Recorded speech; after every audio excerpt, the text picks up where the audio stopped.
latest top tips, reviews and advice, please subscribe below. Hello and welcome to Attwoolls Outdoors with me, Mike. Sending you guys a bit of a review video on a product from Outwell. So with me here today, I've got the Outwell Oakdale 5PA. So the Oakdale sits in kind of Outwell's Prime collection, which is a whole kind of tent range designed really to kind of offer lots of different options in terms of style and shapes. A very sort of reasonable spec, and then with your core features, and actually to a certain extent even more than your core features. So the Oakdale is no different in that sort of sense. What we've got really is kind of a 5-berth tent with a wing lounge, which actually is from the other side of the camera. We'll come around to that a bit later. So really what you find is something small, compact, but actually has kind of an elongated or a wider kind of main living section.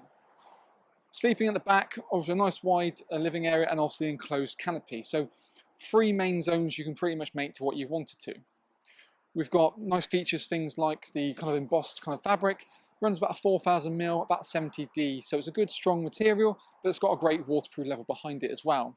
We've got tinted windows around the actual tent as well to get that sort of a bit more privacy level, but still allowing obviously visibility out.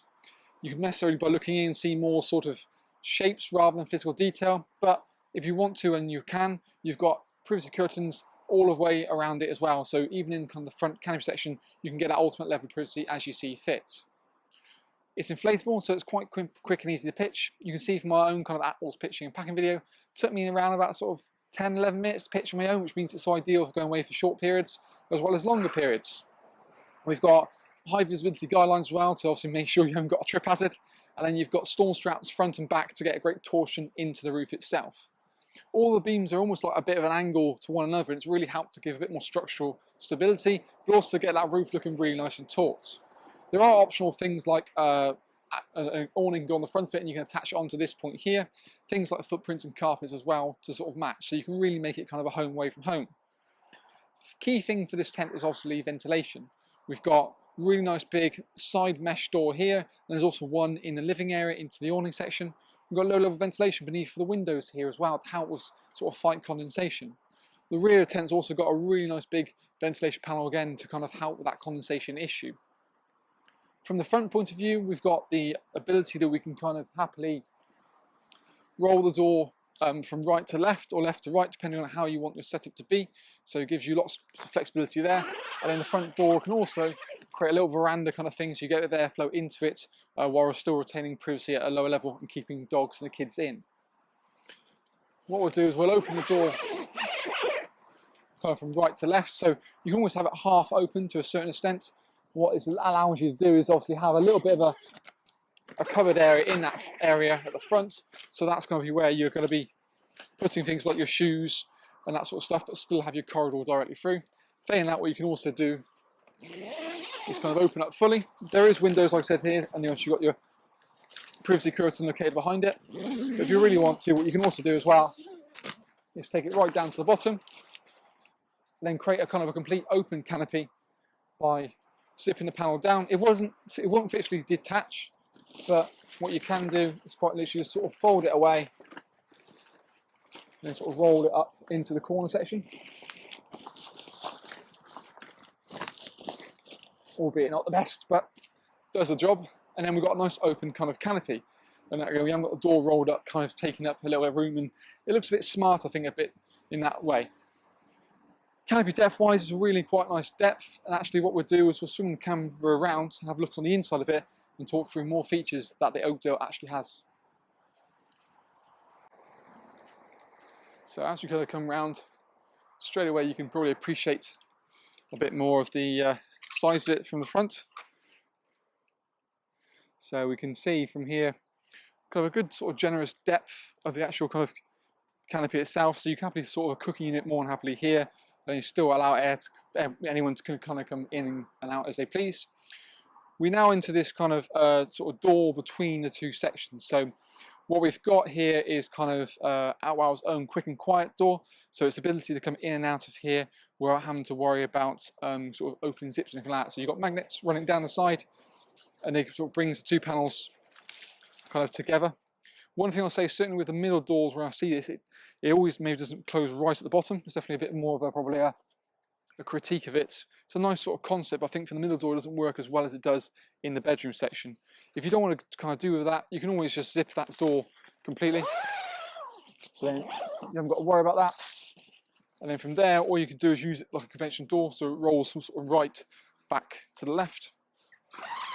And again, you've got a position, you can bring it back halfway, have that kind of mirrored image from that side. That's why I'd probably recommend the front door going from this side to that. So you can always have your corridor section and your storage area as well. And the other thing you benefit from is you've got the wing lounge in the corner. With this door, you kind of have to roll it back conventionally. It doesn't actually sort of roll down to the side. But you've also got mesh here, and there's also curtains level behind there. So the joys of the mesh is that you've got a circulation of air, and because you've got kind of like a canopy to kind of cover it, it doesn't matter kind of if you leave the front door open, leave the mesh door open on this sort of section here, you've kind of got that bug-free barrier without having to worry about the rain coming directly into the tent itself. So it's almost just one panel in the main living area, but you've got this wing lounge out in the corner. So that's going to help to kind of reduce the overall length of the tent, but still maximise kind of the width in here as well. I think one thing for certain, probably headroom height, is not too bad. It's when we're in kind of the lower span here, it's a little bit low to be honest with you, but I'm about 6'2", so a bit taller end.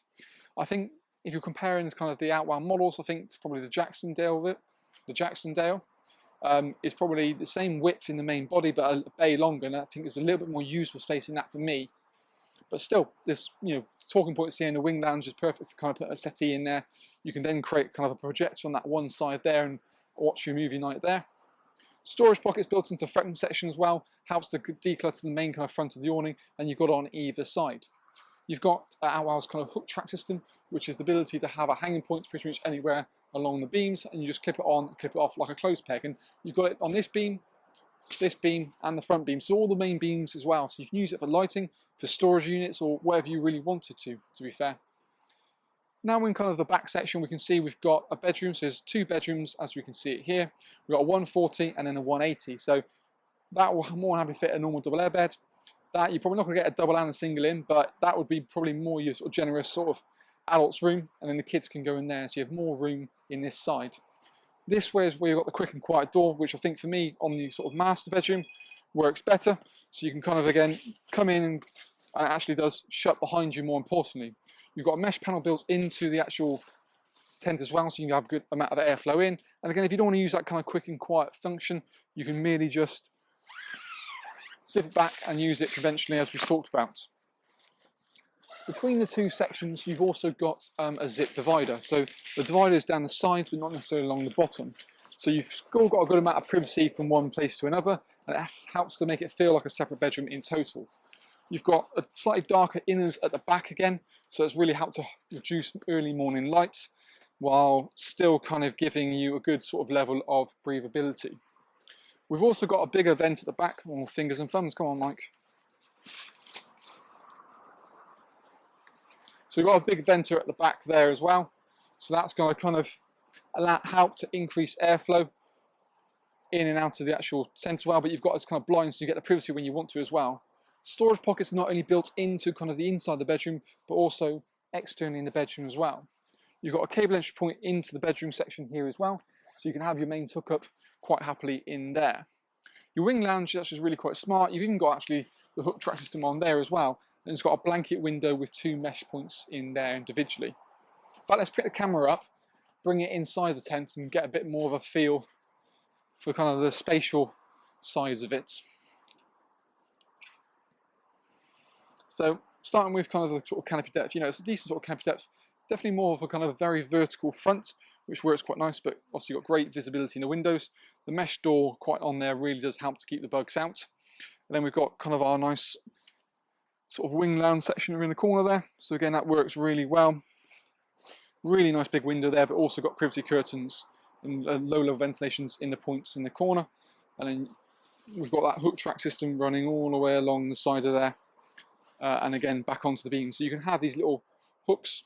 You can just clip on, clip off quite nice and easily and keep it all just so. Bedroom wise, we've got a nice dark bedroom. So like I say, you can see that larger bedroom on the right hand side in comparison to the left. And then we've got little storage pockets and little cable entry point down there as well. Quite nice and dark once you're inside. You can see there's also that rear vent, so you can open and close that as you see fit. And then we're talking about the bedroom section. It's sort of on the floor, but then the sides it's physically zipped and feels separate. And we've got the bedroom pockets just down there as previously mentioned. As we kind of come out the tent, I have a little bit of a wander around it. We've got kind of an open canopy that works well. Probably get a better idea of the wing lounge now. So it's something that Outwell have done for a few years now, and certainly something that you can see works quite nicely on the Oakdale. The rear vent helps to increase ventilation. You can also have a cover to zip it up if you really wanted to, and you've also got additional stays to bring it out while still giving you a rain-safe door. The bedroom, back of the bedroom is pulled out a little bit further than you probably traditionally find, just to kind of mean you have sort of camp beds a little bit further in the bedroom because they do rise up higher, so naturally they try to sort of offset that slope. Each beam at the bottom you see there, we've got a little valve just for inflation, deflation, and the zip door on the side, the mesh anyway, zips on the side as well as the corners as well, and then a low level ventilation beneath that window, as we also talked about. But all in all, it's quite a smart little model, you know, something that's definitely going to suit probably more people than others in the way it's laid out. The main kind of defining feature really is kind of that the wing lounge scenario. I think that works well. Ideally, I see this more as a family of say 4, comfy 4. It'd be a type 5 really, or on a very comfy 3. So it depends on how you want it to be set up and live in. Dictates probably where it's the right thing for you. But feature-wise, you know, there's loads talking about.